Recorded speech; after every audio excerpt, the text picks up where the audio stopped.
नमस्ते दोस्तों। पर्यावरण के इस चैप्टर के हमारे पार्ट सेकंड के सेकंड वीडियो में आपका स्वागत है। पार्ट सेकंड के फर्स्ट वीडियो को आपको भेज दिया गया है। ये पार्ट सेकंड का सेकंड वीडियो है। इसी के साथ पार्ट सेकंड भी ख़त्म हो जाएगा और उसके बाद हमारे 2 पार्ट और बचेंगे।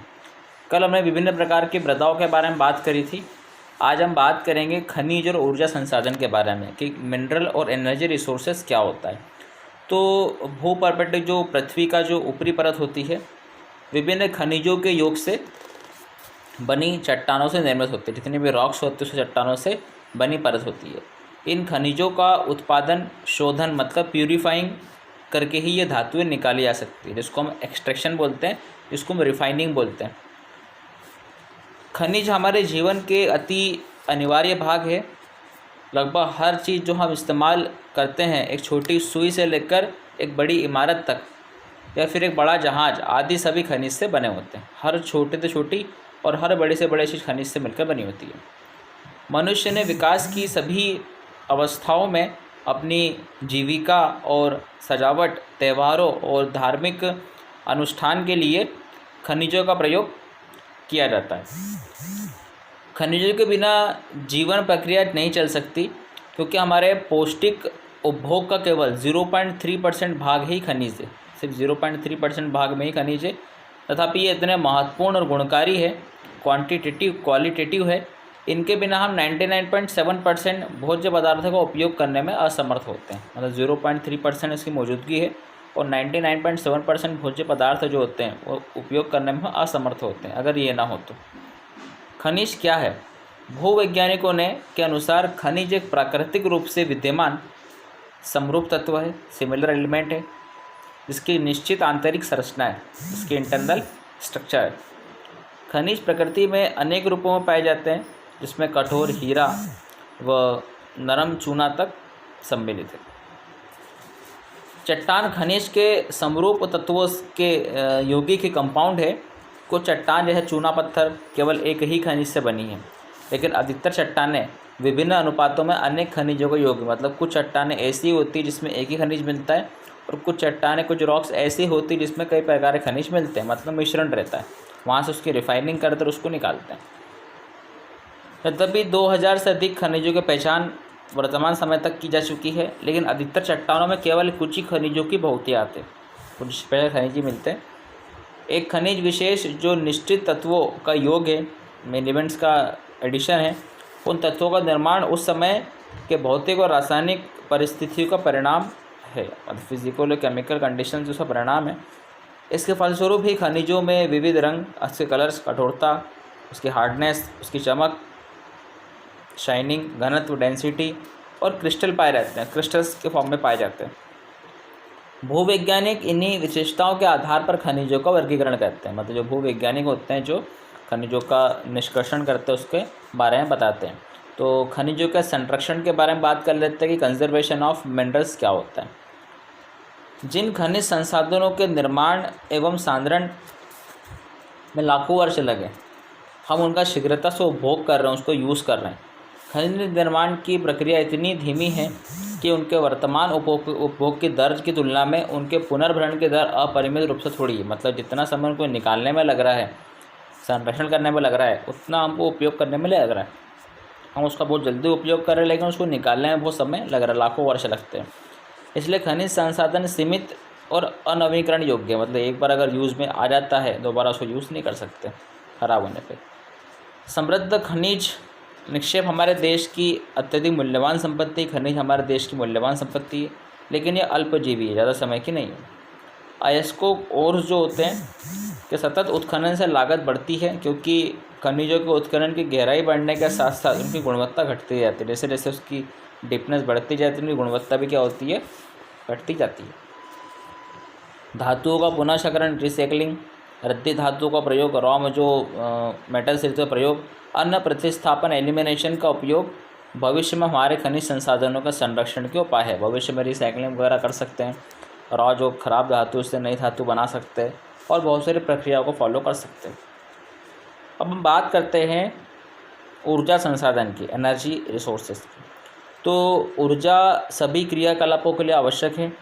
खाना पकाने में, रोशनी, तापमान के लिए, गाड़ियों के संचालन के लिए, उद्योगों में मशीनों के संचालन में, सभी में इसकी आवश्यकता पड़ती है ऊर्जा की।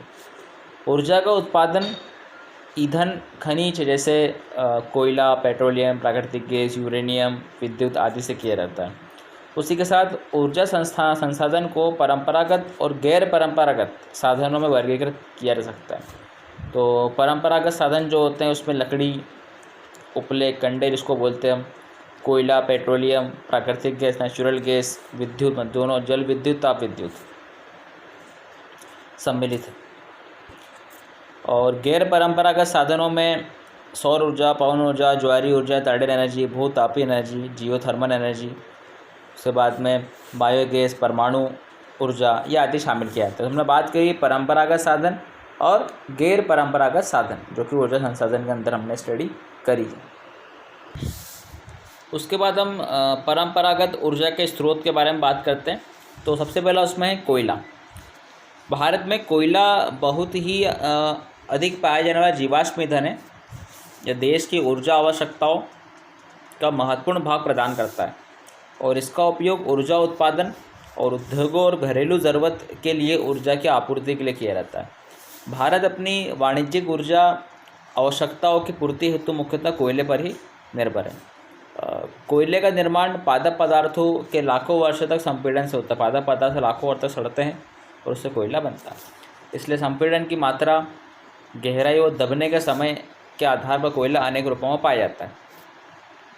दलदल वाला जो है, दलदलों में क्षय होते पादप से पीट उत्पन्न होता है। दलदल वाले क्षेत्र जो होते हैं, दलदल में पादप जो होते हैं, पेड़ पौधे और क्षय होता है, नुकसान पहुँचता है, उनसे पीट उत्पन्न होता है, जिसमें कम कार्बन होता है, नमी की मात्रा उच्च होती है और निम्न ताप क्षमता होती है। भारत में कोयला दो प्रमुख युगों के शैल क्रम में पाया जाता है। एक गोंडवाना क्षेत्र है जिसकी आयु 2 लाख वर्ष से कुछ अधिक है, और दूसरा टर्शियरी निक्षेप जो लगभग 55 लाख वर्ष पुराना है। आपके जानकारी के लिए बता दो कि कोयला जो है मुख्यतः 3 प्रकार का होता है, बिटुमिनस, एंथ्रासाइट और लिग्नाइट। ये 3 प्रकार के कोयले जो फेमस होते हैं, बिटुमिनस, एंथ्रासाइट, लिग्नाइट। भारत में कोयले के लिए मध्य प्रदेश में स्पेशली सिंगरौली का जो एरिया है, बेड़न, जिसमें बेड़न सिंगरौली के अंदर ही आता है, और भारत में झारखंड और उसके बाद पश्चिम बंगाल, ये कोयले के मामले में अग्रणी है। उसके बाद बात करते हैं पेट्रोलियम की। तो भारत में कोयले के पश्चात दूसरा प्रमुख साधन पेट्रोलियम खनिज है। तो यह ताप एवं प्रकाश के लिए ईंधन, मशीनों को स्नेहक, लुब्रिकेंट और अनेक विनिर्माण उद्योगों को कच्चा माल प्रदान करता है, रॉ मटेरियल प्रोवाइड करता है।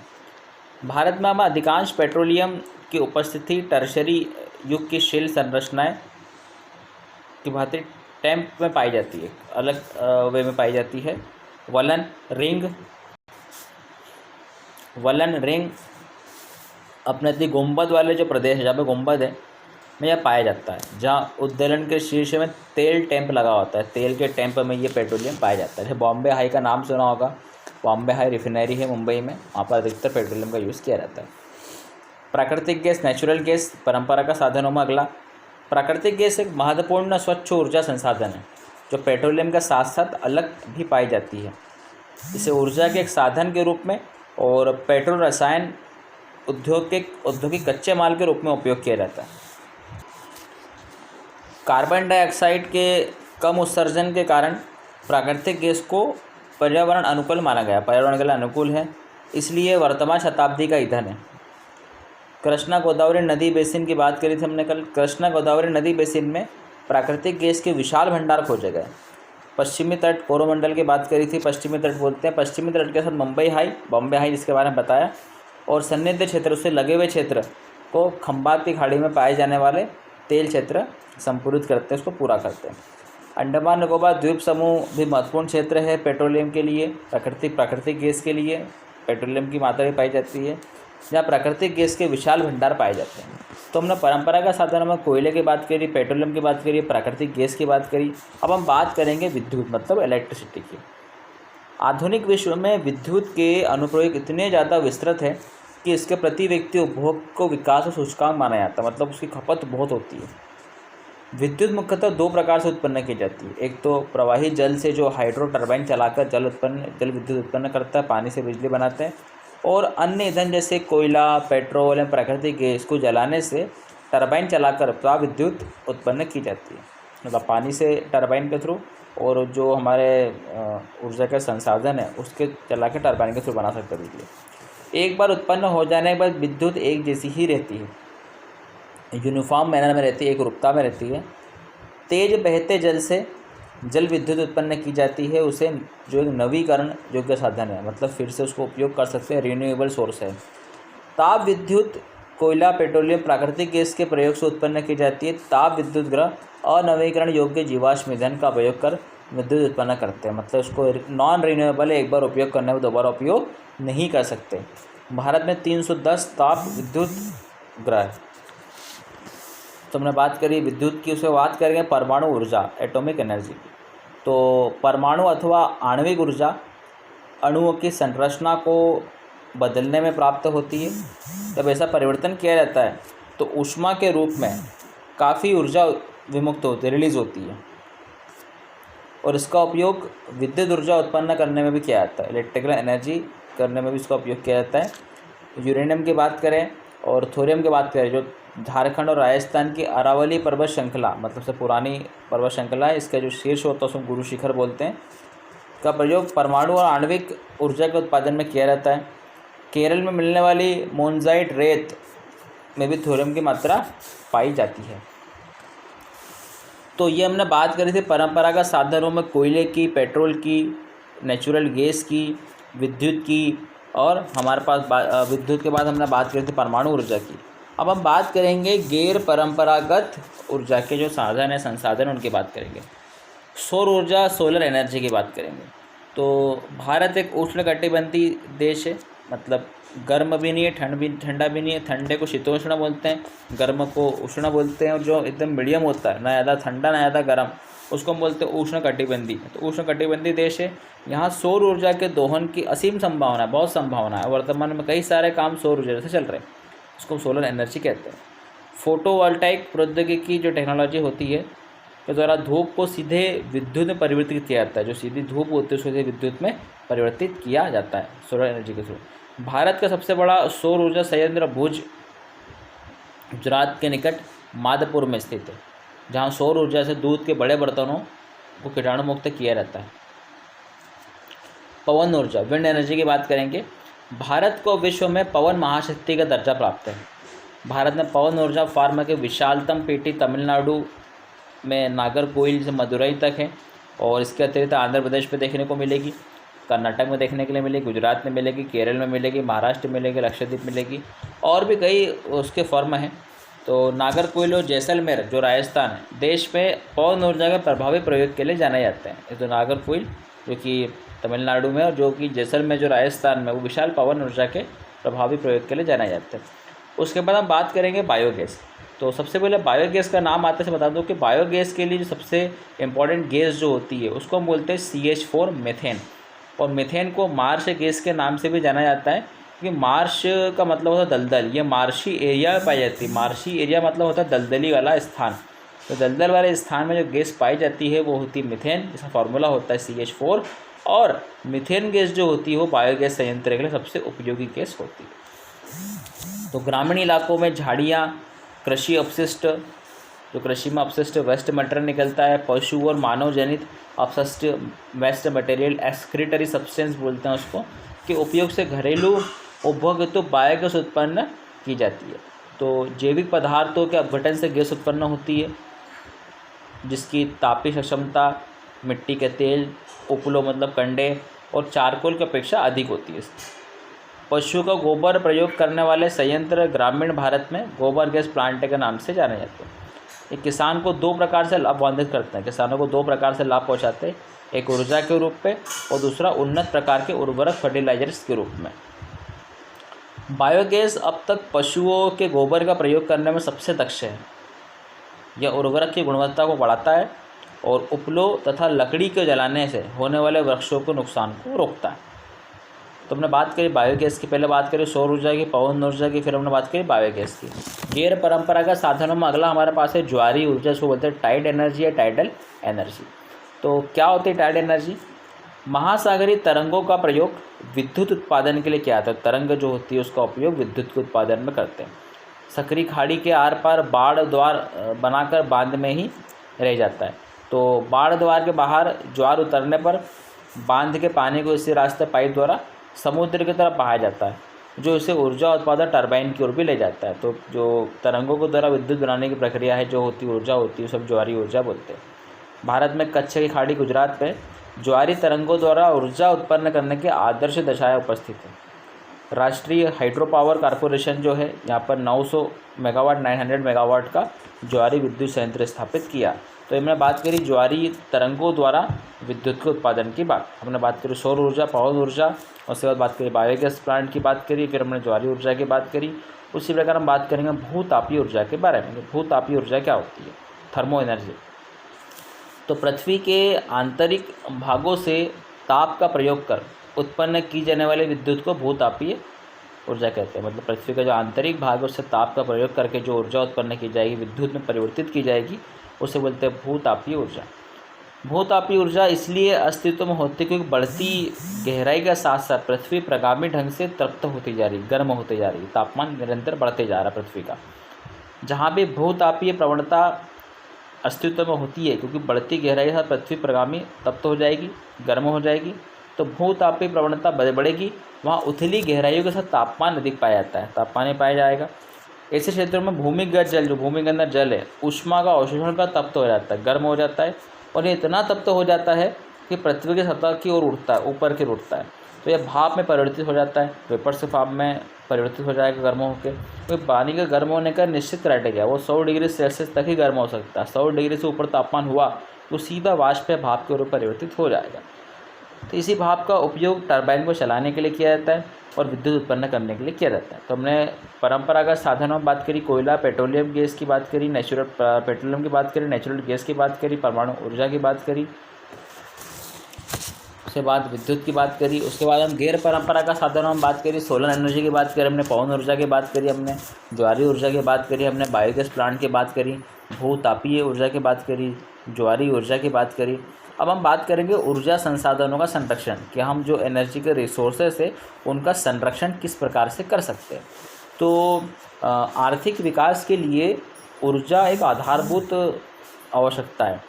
राष्ट्रीय अर्थव्यवस्था जो है उसके प्रत्येक सेक्टर, जैसे कृषि हुई, एग्रीकल्चर हुआ, उसके बाद उद्योग हुआ, परिवहन हुआ, उसके बाद वाणिज्य हुआ, घरेलू आवश्यकता की पूर्ति के लिए ऊर्जा के निवेश की बिल्कुल आवश्यकता होती ही है, ताकि आर्थिक विकास देश का आगे बढ़ते रहे। उसके बाद बात करें ऊर्जा के विकास के सतत पोषणीय मार्ग को, जो उससे पोषण प्राप्त हो रहा है, पोषणीय मार्ग को विकसित करने की तुरंत आवश्यकता है। और ऊर्जा संरक्षण, एनर्जी कंजर्वेशन की प्रोन्नति और नवीकरणीय ऊर्जा संसाधनों का बढ़ता प्रयोग सतत पोषणीय ऊर्जा के दो आधार है। इसी प्रकार हमने न्यूटन ने बोला है कि ऊर्जा का जो ऊष्मागतिकी का जो प्रथम नियम है वो यही कहता है कि ऊर्जा को न तो उत्पन्न किया जा सकता है और न ही नष्ट किया जा सकता है। Energy can neither be create not destroyed, बल्कि इसे एक रूप से दूसरे रूप में परिवर्तित किया जा सकता है। वर्तमान में भारत विश्व के अल्पतम ऊर्जा के देशों में गिना जाता है। हमें ऊर्जा के सीमित संसाधनों के न्याय संगत उपयोग के लिए सावधानी पूर्ण उपागम ये साधन अपनाना होगा, जिससे भारत के आर्थिक विकास की दर भी क्या हो जाए, बढ़ जाए। तो इस प्रकार से हमने ऊर्जा के परंपरागत और गैर परंपरागत साधनों के बारे में बात करें। अब हम नवीकरणीय ऊर्जा स्रोतों का तुलनात्मक अध्ययन करते हैं। नवीकरणीय मतलब इनको हम यूज़ कर सकते हैं। हम पवन ऊर्जा, सौर ऊर्जा, ज्वारी ऊर्जा, बायोगैस, भूतापीय ऊर्जा, जल विद्युत आदि की बात करेंगे। तो पवन ऊर्जा में लाभ और हानि देखेंगे, इस प्रकार सभी ऊर्जा में लाभ और हानि देखेंगे। पहले हम बात करते हैं पवन ऊर्जा की। तो पवन ऊर्जा में लाभ है प्रदूषण मुक्त होता है। एक पर स्थापित हो जाने पर विद्युत उत्पादन की कम लागत भी कम लगती है इसमें। हानि क्या है?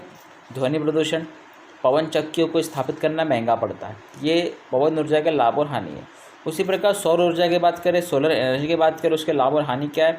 तो असामाप्य, समापन एडजस्टमेंट नहीं हो पाता है। प्रदूषण मुक्त, ये प्रदूषण फ्री होता है। असमाप्य मतलब एडजस्टमेंट तो नहीं होता, लेकिन इससे रीअरेंज करने में आसानी होती है।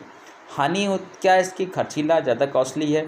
स्रोत के विस्तृत होने से ऊर्जा की यहाँ पे बर्बादी होने के चांसेस रहते हैं।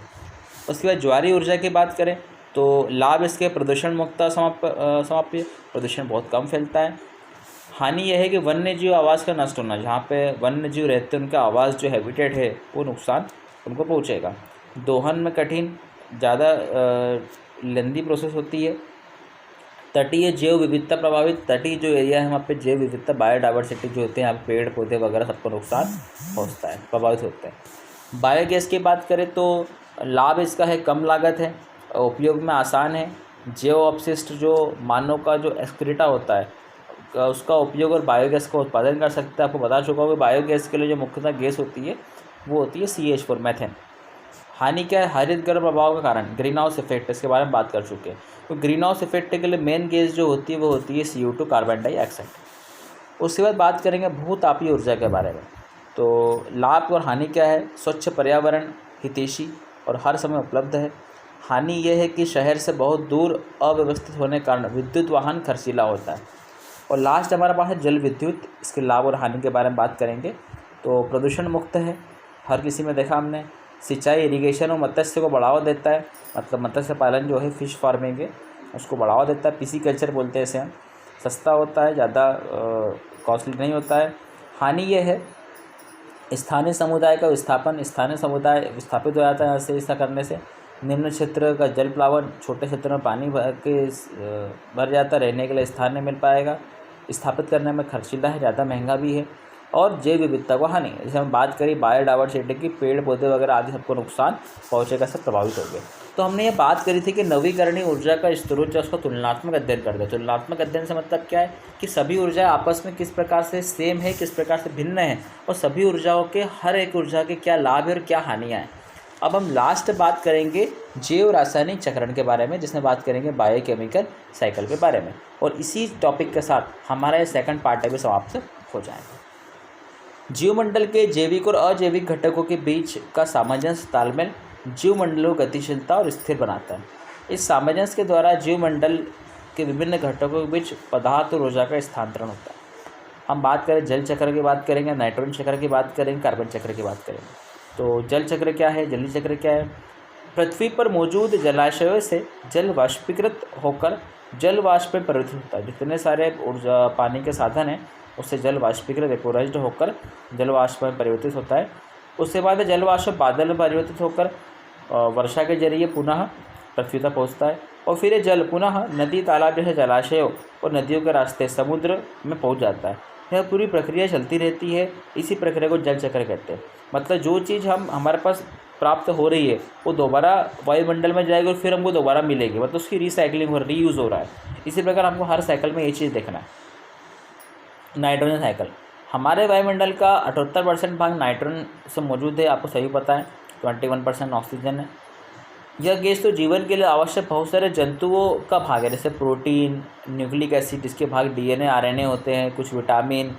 नाइट्रोजन दूसरे जैविक यौगिकों में पाया जाता है, जैसे अल्कोहल, यूरिया। इस सभी में जितने नाम बता सभी में नाइट्रोजन की उपस्थिति होती है। इसलिए नाइट्रोजन सभी प्रकार के जीवों के लिए आवश्यक पोषक तत्व है। पृथ्वी पर मौजूद नाइट्रोजन का उपयोग जीवों द्वारा इस तरह किया जाता है कि यह पर्यावरण में पुनः वापस आ जाए, इसी प्रकार उसको उपयोग करते हैं। यह अपने मूल रूप इस प्रक्रिया को ही नाइट्रोजन चक्र कहा जाता है। मतलब नाइट्राइट दोनों रूपों में ये बदलता रहता है। और लास्ट हमारे पास जो है वो है कार्बन चक्र। कार्बन चक्र में क्या होता है? तो कार्बन पृथ्वी पर बहुत सारी अवस्थाओं में पाया जाता है। यह अपने मूल रूप में हीरा और ग्रेफाइट के रूप में पाया जाता है। और यौगिक के रूप में यह वायुमंडल में कार्बन डाइऑक्साइड के रूप में, विभिन्न प्रकार के खनिजों में कार्बोनेट और हाइड्रोजन कार्बोनेट के रूप में पाया जाता है। और जबकि सभी जीवरूप कार्बन आधारित अणुओं जैसे प्रोटीन, कार्बोहाइड्रेट, वसा, फैट, न्यूक्लिक एसिड और विटामिन आधारित होते हैं, इन सभी में कार्बन पाया जाता है। कार्बन के अपरूप मौजूद है। अपरूप का मतलब होता है इलेक्ट्रॉन, मतलब एक ही भौतिक अवस्था के विभिन्न भिन्न रूप, एक ही तत्व के भिन्न भिन्न भौतिक रूप, उसे हम बोलते हैं अपरूप इलेक्ट्रॉन। कार्बन के जो है डायमंड है, ग्रेफाइट है। अगर आपसे पूछा जाए कि सबसे बेस्ट, सबसे प्योर, सबसे शुद्ध रूप कार्बन का कौन सा होता है, तो वो होता है फुलेरिन, FULLERENE, फुलेरिन। अब हम बात करेंगे बहुत सारे जंतुओं के बाहरी और भीतरी कंकाल भी कार्बोनेट लवणों से बने होते हैं। और जल की तरह ही कार्बन का भी विभिन्न भौतिक और जैविक क्रियाओं के द्वारा पुनर्चक्रण रिसाइकलिंग होती रहती है, जिसे कार्बन चक्र कहा जाता है। तो इसी प्रकार से हमारा यह पार्ट सेकंड का जो सेकंड वीडियो समाप्त हुआ है, इसे आप देख लीजिए। इसके बाद आपको पार्ट 3 और पार्ट 4 भी दे दिया जाएगा कंटेंट उसका, और उसका वीडियो आपको जल्दी ही उसका मिल जाएगा। धन्यवाद।